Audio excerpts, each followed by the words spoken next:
کتونکو علب خان شیرپوی ما موجود یم په جاړه کې. دا جاړه یو داسې علاقه ده چې کاروباري لحاظ سره یا زمونږ د ضلع او د صوبې په معیشت کې دې خلکو ډېر مهم رول دی. د دوی د سړک د پاسه کورونه لري، نو چې کله ماشومان جومات ته ځي یا د کور نه روزي نو خامخا یو ګاډي نیموخلي وي. نو تر دې وخته پورې د دې کلي د علاقې د خلکو مطابق او یا پورې ماشومان چې کم دي دې کې مړه شو. اوس پروژه کې موږ اواز پورته کړو پروژه کې چې دې ځای کې به د اوبو یو ډب ولاړو، په هغه ځای کې به د اوبو یو ډب ولاړو د اوبو کار شروع شو.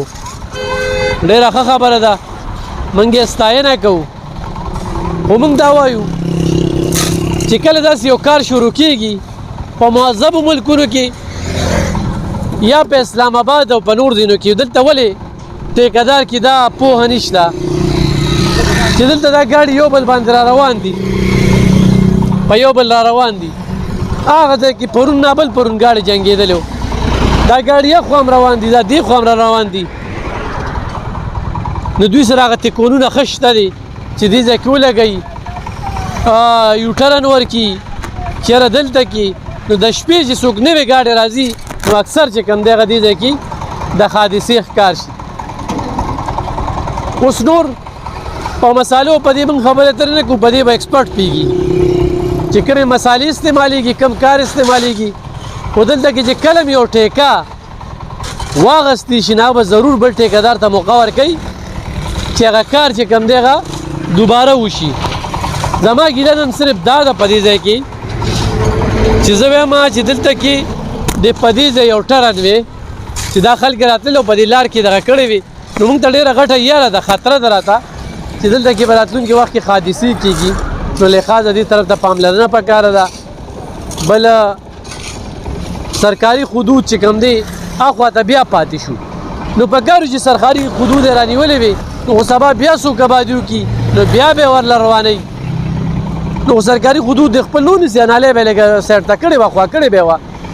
غلطۍ ډېرې دي، خو شهر ناپرسان 400 کې جون کوو. دا هر چا خپله مرضي ده او خپل کار دی. بجلی پکې نشته، داسې ضلع ده، ګراني پکې انتخا ته رسېدلې ده، انتظامیه پکې د تصویرونو د خده پورې محدوده ده. تصویرونه وځي او په خپل فیسبوک باندې شیر کېږي او کار روان دی. ځمکني حقایق چې وګورې خلک تنګ دي، د خلکو ژوند تنګ دی، خلک په خودکشو باندې مجبوره دي. همدغه شان د ټیکې چې کم دی د کرپشن او دغه ښکار شي.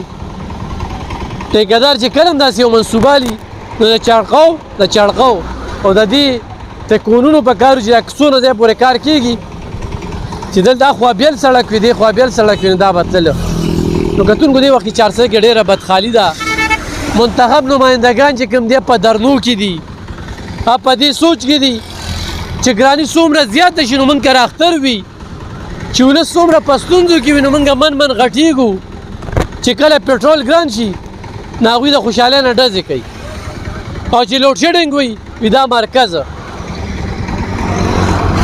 نو د مرکزي حکومت نه هم خفه یو، د صوبایي حکومت خو د 9 کالو نه مسلط دی، څه کار ومنلي ده، او چې کارونه یې نو هغه هم په ډرامایي انداز کې سر ته رسي، دغه مشکلات پکې مخې ته وي. او د صدریاب پول او د ټاټونو پول چې کوم دی د سیخ د وجې د دې نه پاتې دی. خو دې وخت کې 400 کې مونږ خو بجلي په دې شواروس کې ونه لیدله چې وي او خو نه وي. ماشومان کورونو کې تنګ، بوډاګانې تنګ، مریضان تنګ، او د ګرانۍ خو خط دی، هغه څو حکومت ارزان کړي نو هغه ورپسې روک شي. نو تپوس شته دی نه، ټول کار د سزا او د جزا دی، سزا او جزا شته دی نه. او هر افسر ځان له فیسبوک جوړ کړی دی او بس هغې ته ناست دي چې دومره لایک رالله او دومره ویوز رالل، ټول هر ورځ تنخوا چې کومه ده په لایک او په ویوز باندې تېره کړي. نو کتونکو دغه څو خبرې مې سره کولې. دلته کې ډېرې زیاتې حادثو شوي، حکومت ته پکار دي چې د جاړه کې یو پول جوړ کړي چې دا خلک پې اوړي روړي. ډېره مننه، خوشحاله اوسئ. اوسیدونکی ما د پارس ډپارټمنټ ورکر یم او دلته زموږ د کلي کې تقریبا د 100 نه زیات اکسیډنټونه وشولو. ښځې، ماشومان دا پکې مطلب دا شهیدان شول موټرې مطلب دا په خپل منځ کې ولګېږي ګاډي په خپل منځ کې ولګېږي د لختي مصیبت جوړ کړی دی یو طرف ته ګاډي چلیږي نو دواړه مطلب دا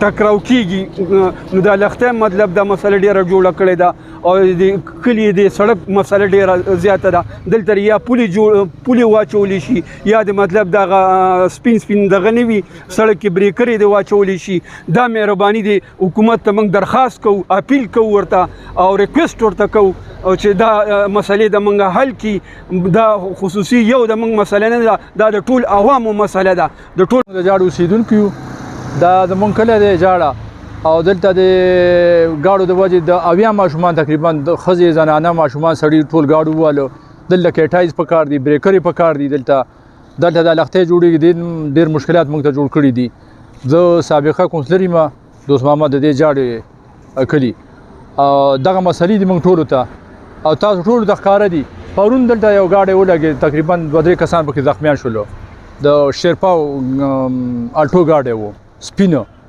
او بیخي بالکل اوخته و او ټول په غلط رنګ سایډ باندې روان دي تانې سره کټینګ وکړي نه ډایورشن شته نه خښته نه بچ ته پکې